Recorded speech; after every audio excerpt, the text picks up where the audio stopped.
I'm George Mgoembeya, one of the aspirants in the gubernatorial race for Siaya County. I was also surprised to learn that one of us who was my co-aspirant for the position, and that is Charles Owino Orengo, has now decamped to UDM. That's a clear indication that he was not an ODM member who subscribes to the ideals and objectives of the party.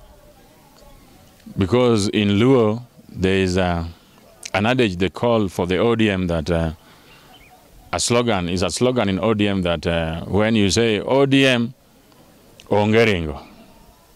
So I subscribe to that slogan that there is no running away from the party. Now, as we are left with James Bob Agri Orengo, who is my colleague in the profession, I can tell him that the battle has now declared and he should expect what we call the battle royale. It's a battle of now wits, it's a battle of lawyers. As a fellow colleague, let us face the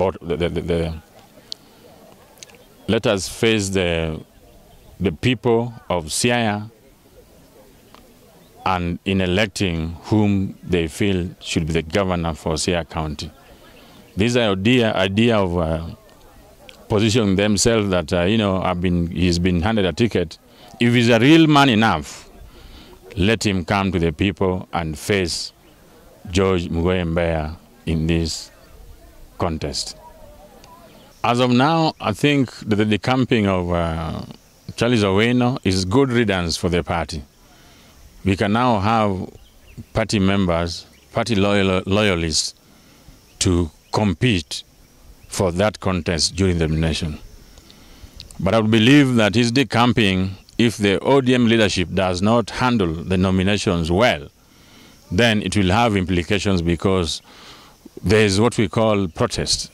The people of Siaya will protest if the nominations for gubernatorial position in Siaya County is not properly handled.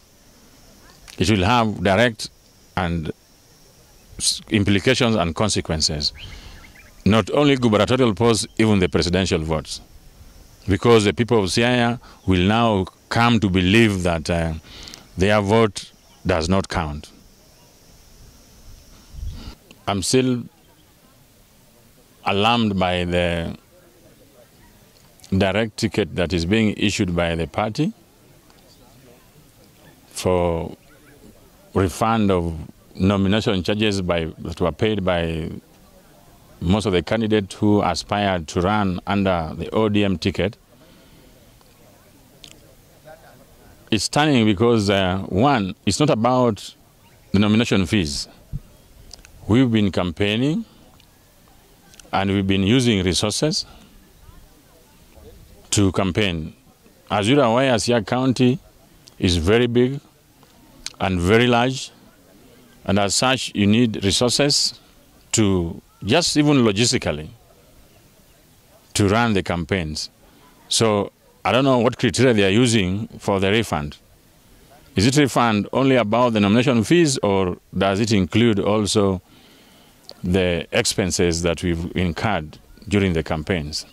So the party needs to be clear on that. One thing which we have to take recognition of, if an individual decides that he wants to be a candidate in a specific party, he has his reasons, and his reasons needs to be respected. And the only way to respect such individuals is to allow the electoral process to be undertaken and the process to be concluded fairly, so that everybody who participates in the process will be happy of the outcome. So in a scenario like in ODM, where some individuals made a decision that they want to be part of the ODM system and they were candidates in ODM, and for some reason they are being prevailed upon not to continue with the process of their campaign, I consider that to be unfair and undemocratic. So I would have been happier if the police spokesman, Honorable Orengo, who came up as a candidate in ODM, would have completed the whole process of his campaign and he participated in the nomination so that the people of Siaya could have made a decision whether they want him to be their governor or they don't want him. So it's always good to give people that choice so that they elect leaders of their choice. That's how to strengthen a political party. Political party cannot be strengthened through direct nominations, through direct certificate. That's not right and that's not fair.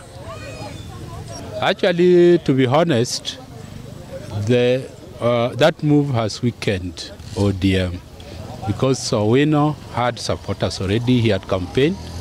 Whether he himself he had only his own vote, that particular vote has gone to the opposing side. So it does not augur well for the party, for any single vote to be lost.